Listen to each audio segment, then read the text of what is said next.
है इटली, जो बहुत जल्द वर्ल्ड मैप से गायब होने वाला है। ये इटली का एक गांव है जहां कभी हजारों लोग रहते थे, मगर आज ये पूरा गांव वीरान पड़ा है। और इटली में इस जैसे 6000 और गांव हैं जो पिछले कुछ सालों से मुकम्मल वीरान हैं। इसी तरह ये 300 साल पुराना इटली का बहुत ही मशहूर कैंपचे स्कूल है, जहां से लाखों इटालियन बच्चों ने पढ़ा है, मगर आज इसी स्कूल में एक बच्चा भी नहीं है। इटली में टीचर्स को नौकरी से निकाला जा रहा है क्योंकि क्लासरूम्स में स्टूडेंट्स ही नहीं है। 2015 में इटली के हेल्थ मिनिस्टर ने खुद ये कहा था कि इटली एक डाइंग कंट्री है, और इसकी वजह यह है कि इटली में बच्चे ही पैदा नहीं हो रहे। इटली का टोटल फर्टिलिटी रेट पिछले 50 सालों में सबसे लोएस्ट है। प्रेडिक्शंस के मुताबिक इटली की पॉपुलेशन अगले कुछ सालों में बहुत ज्यादा गिरने वाली है। वो इटली जो अपनी बड़ी फैमिलीज की वजह से पूरे यूरोप में मशहूर था, आज इस पॉइंट पर है कि अगले कुछ सालों में वो इकोनॉमिक डार्क एज में एंटर हो जाएगा। इटली की रियल एस्टेट कोलैप्स कर जाएगी क्योंकि घर तो होंगे मगर उनमें रहने वाला कोई नहीं होगा। आर्मी में जाने के लिए यंग लोग ही नहीं होंगे। फैक्ट्रीज और इंडस्ट्रीज के लिए लेबर भी नहीं होगी। अगले 10 सालों में इटली की पूरी इकोनॉमी कोलैप्स कर जाएगी। आज हालात ये है कि इटली में एवरेज एज 48 इयर्स है, जबकि पाकिस्तान में एवरेज एज 21 और इंडिया में 28 इयर्स है। इटली की 24% पॉपुलेशन 65 साल से ऊपर है और ये नंबर लगातार बढ़ रहा है। लेकिन सवाल ये है कि आखिर इटली इस स्टेज तक पहुंचा कैसे? आज से 100 साल पहले इटली में बर्थ रेट 5.2 था और 1970s तक इटली का बर्थ रेट 2 से ऊपर रहा। तो फिर ये पिछले 50 सालों में ऐसा क्या हुआ है? और ये सिर्फ इटली ही नहीं बल्कि यूरोप के दूसरे कंट्रीज और इवन जापान में भी ऐसा ही ट्रेंड है। इटली की आबादी गिरने की 3 रीजंस हैं। सबसे पहले तो अगर हम हिस्ट्री में जाएं तो आज से 100 साल पहले इटली एक एग्रीकल्चरल कंट्री था। ज्यादातर लोग किसान थे और खेती बाड़ी करते थे। जाहिर है कि एक किसान के लिए सबसे बड़ी चीज ये है कि उसके पास हाथ बटाने वाले हों। इसीलिए उस जमाने में इटालियन ज्यादा बच्चे पैदा करते थे ताकि वो मिलकर काम कर सकें। तो जितने ज्यादा बच्चे होंगे उतने ज्यादा कमाने वाले होंगे। फिर इंडस्ट्रियलाइजेशन शुरू हुई, सैलरी सिस्टम आया।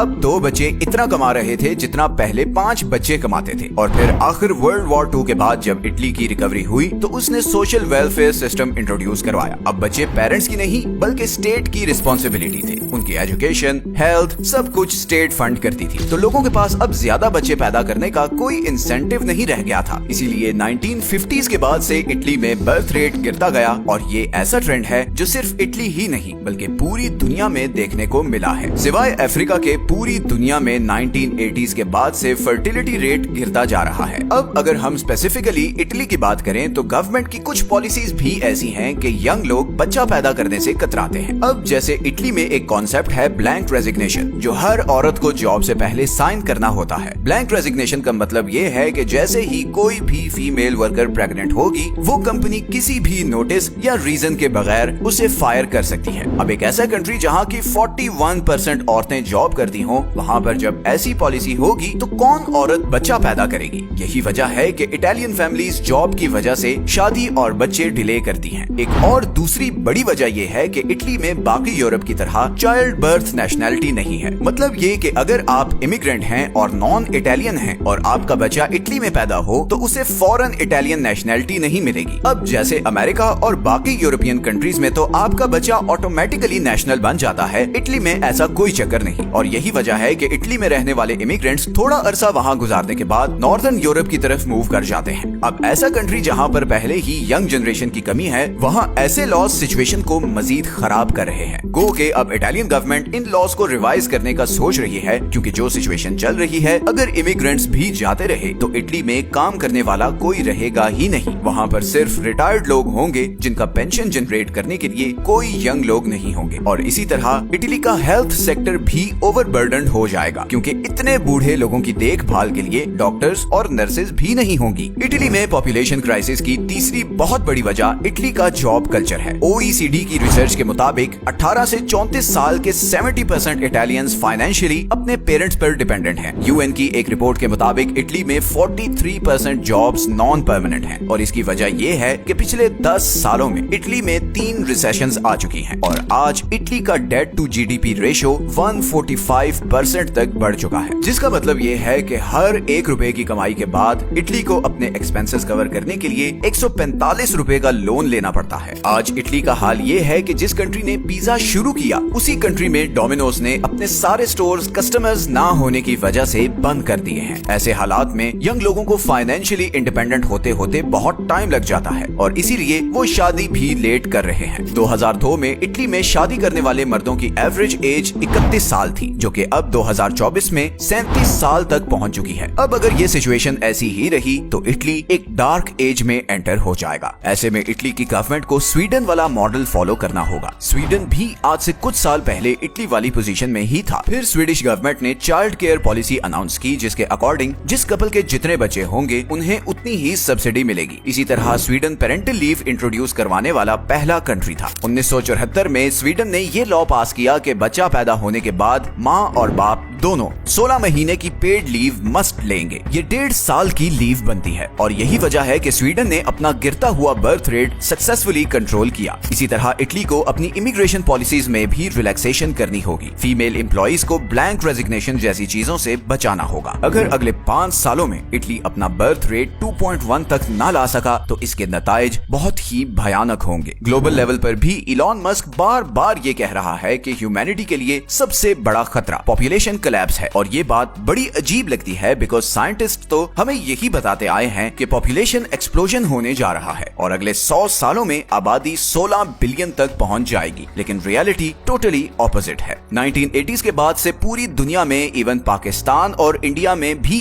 बर्थ रेट गिर रहा है। 1990 में पाकिस्तान में बर्थ रेट 6.3 था, जो आज 3.4 पर आ चुका है। तो वर्ल्ड पॉपुलेशन अगले 20 सालों में पीक करने वाली है और फिर 2050 के बाद सारी प्रेडिक्शंस के बिल्कुल ऑपोजिट, वर्ल्ड पॉपुलेशन गिरना शुरू हो जाएगी। Japan, Italy, America, UK, France, Germany और दूसरे वेस्टर्न कंट्रीज सबसे ज्यादा इस पॉपुलेशन कोलैप्स का शिकार होने वाले हैं। इस पॉपुलेशन कोलैप्स का वर्ल्ड इकोनॉमी और एनवायरनमेंट पर क्या इफेक्ट होगा, ये बहुत डिबेटेबल टॉपिक है। आप लोगों को क्या लगता है कि पॉपुलेशन कोलैप्स अच्छी चीज है कि बुरी? नीचे कमेंट्स में अपनी ओपिनियन जरूर दें। ये हैं वो सारे सोर्सेज जहां से हमने इस वीडियो के लिए कंसल्ट किया है। मिलते हैं नेक्स्ट वीडियो में एक और इंटरेस्टिंग टॉपिक के साथ। अपना ख्याल रखें। अल्लाह हाफिज।